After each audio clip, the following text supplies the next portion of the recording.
Assalamualaikum warahmatullahi wabarakatuh. Selamat pagi anak-anak kelas 3A dan kelas 3B yang Pak Guru cintai, Pak Guru banggakan. Pada pagi hari ini kita akan belajar bersama-sama pelajaran pendidikan agama Islam dan budi pekerti. Selanjutnya anak-anak kita siapkan semuanya, alat tulis, buku, kemudian perhatikan penjelasan dari Pak Guru dengan baik-baik. Baik, mari kita mulai. Sebelum semuanya kita mulai, kita berdoa terlebih dahulu kepada Allah Subhanahu wa taala. Berdoa mulai. A'udzu billahi minasyaitonir rajim. Bismillahirrahmanirrahim. Alhamdulillahi rabbil alamin. Arrahmanir rahim. Maliki yaumiddin.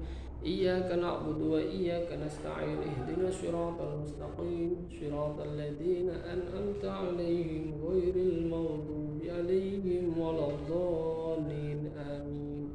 Asyhadu an la ilaha illallah wa asyhadu anna Muhammadar Rasulullah. Saya bersaksi bahwa sesungguhnya tidak ada Tuhan selain Allah, dan saya bersaksi bahwa sesungguhnya Nabi Muhammad utusan Allah. Raditu billahi rabba wa bil islami dina wa bi Muhammadin nabiyya wa rasula rabbi zidni ilma wa zidni fahma. Amin ya rabbal alamin. Selanjutnya anak-anak, karena masih dalam pembelajaran jarak jauh, Asmaul Husna tetap dibaca walaupun Pak Guru tidak membaca secara langsung ya. Ini sebagai catatan saja, tetap dibaca karena ini penting. Asmaul Husna di sekolah ketika pembelajaran tatap muka ini selalu dibaca. Begitu pula di rumah tetap dibaca. Nah, untuk menghemat waktu, Pak Guru tidak akan membacakan. Baik, anak-anak ya Pak Guru cintai, Pak Guru banggakan, mari kita bersama-sama memulai pelajaran pada bab 3, yaitu meyakini Allah Subhanahu wa taala itu Maha mengetahui dan Maha mendengar. Ya. Ada di buku modul itu di halaman 22, 23, kemudian 24. Kita langsung saja masuk ke pembahasan. Sudah kita ketahui bersama-sama bahwa yang namanya Asmaul Husna itu jumlahnya ada 99.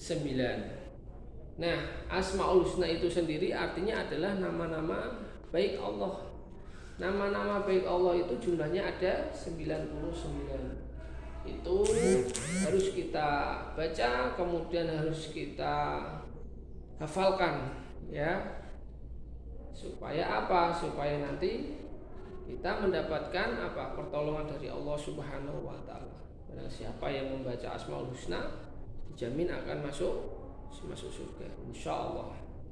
Itu anak-anak yang pertama. Selanjutnya ada tulisan meyakini Allah Subhanahu wa taala Maha mengetahui dan mendengar.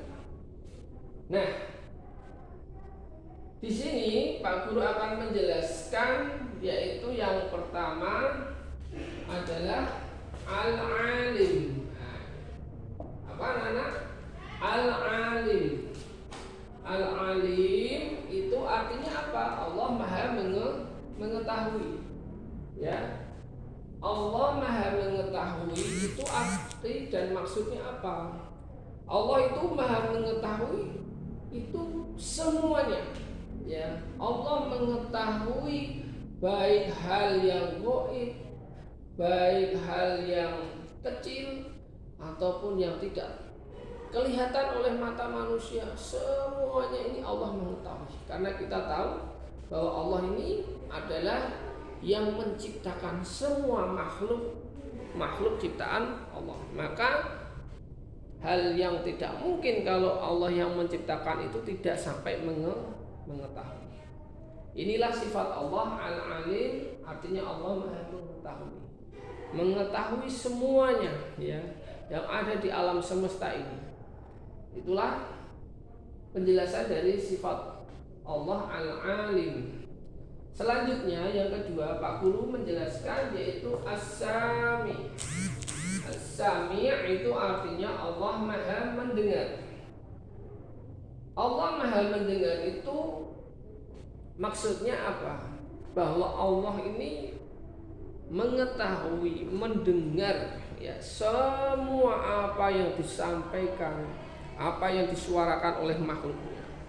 Baik itu manusia, itu malaikat, kemudian jin, setan, bahkan hal-hal yang tidak diketahui oleh manusia, Allah mendengar.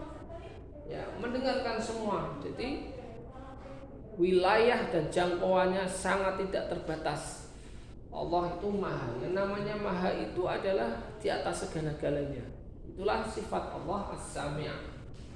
Nah, setelah mengetahui ini semua, al-alim dan as-sami', apa yang harus kita lakukan? Apa yang bisa kita pelajari? Tentunya hikmah. Hikmah meneladani dari dua sifat ini Pak Guru akan jelaskan. Yang pertama, hikmah meneladani sifat al-alim. Sifat al-alim ini kita ambil atau hikmahnya itu apa? Yang pertama, kita berhati-hati dalam bertindak. Kalau kita mengetahui segala sesuatu, ya, tentunya kita akan berhati-hati dalam bertindak. Kalau kita sudah belajar, sudah mengerjakan tugas, ketika ada ulangan dengan soal yang sama, maka kita akan berhati-hati. Dan dengan berhati-hati itu akan mendapatkan atau menghasilkan sesuatu yang baik, yang memuaskan. Itulah tujuan kita. Yang pertama, hikmah meneladani sifat al-alim. Kedua, rajin dan tekun belajar. Iya, betul.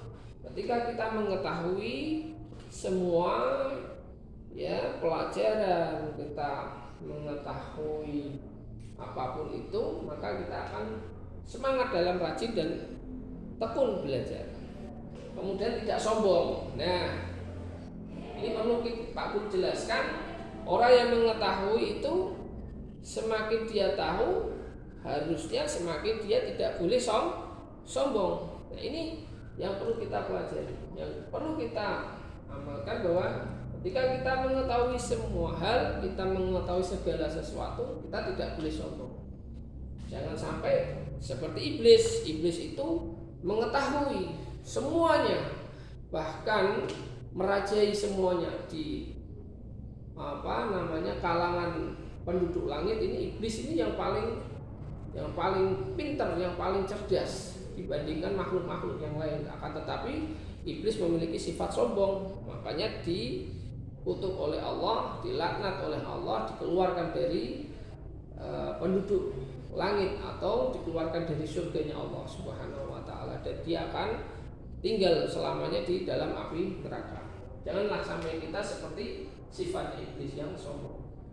Baik, yang nomor 4, tidak boleh pamer atau riya. Riya itu adalah pamer. Ketika kita tahu, kita mengetahui hal yang baik, yang benar, maka kita tidak boleh pamer atau tidak boleh riya. Itu dari hikmah meneladani sifat al-alim. Selanjutnya, hikmah meneladani sifat as-sami'. Apa itu sifat as-sami'? Jadi Allah Maha mendengar. Kita bisa melaksanakan apa? Berbicara baik dan terpuji. Ya, kita berbuat baik dan terpuji. Terpuji itu juga baik. Makanya orang yang mendengar itu diberi telinga oleh Allah. Yang pertama adalah bersyukur, memiliki pendengaran yang baik, maka dengan cara berbicara yang baik, yang sopan. Kemudian yang kedua, mendengarkan lantunan ayat Al-Quran. Nah, sebagai orang yang beriman, diberi pendengaran, diberi pengetahuan, kita apa? Rasa terima kasihnya kita apa? Gunakanlah telinga dengan baik. Yaitu apa? Bacaan-bacaan yang baik itu adalah Al-Quran. Semakin kita mendengarkan lantunan ayat suci Al-Quran, maka telinga ini akan mendengarkan hal-hal yang baik. Hal-hal yang buruk akan tersingkir dengan sendirinya. Ya. ketiga, mendengarkan nasihat orang tua dan guru. Orang tua berbicara, bapak dan ibu guru berbicara, maka dengarkanlah. Telinga digunakan untuk mendengarkan nasihat. Jangan sampai ada orang tua memberi nasihat, nah, mulut kita, sikap kita, telinga kita tidak mau mendengar. Itu tidak boleh. Yang terakhir, yang keempat, yang bisa kita ambil pelajaran apa? Mendengarkan orang lain berbicara. Seperti yang Pak Guru sampaikan tadi, bapak ibu guru berbicara, orang tua berbicara, maka dengarkanlah. Ya, jangan dibantah, jangan bersuara, dan jangan memunculkan kata-kata yang tidak baik atau tidak sopan. Dengarkan saja dulu, ya. Baru nanti kalau tidak paham, tidak jelas, silahkan bertanya. Silahkan kalian bertanya kepada orang tua. Itu pelajaran hari ini. Nah, anak-anak, dari apa yang Pak Guru jelaskan, meyakini Allah Subhanahu wa taala itu Maha mengetahui dan Maha mendengar. Anak-anak bisa menulis, ya. Ini kalian tulis tugasnya di buku tulis, silahkan nanti ditulis yang bagus, kemudian kirimkan ke Pak Sodikin. Pak Guru akan nilai. Gitu ya anak-anak ya. Jangan lupa tugasnya untuk dikerjakan. Pembelajaran hari ini cukup. Kurang lebihnya mohon maaf. Wabillahi taufiq wal hidayah. Wassalamualaikum warahmatullahi wabarakatuh.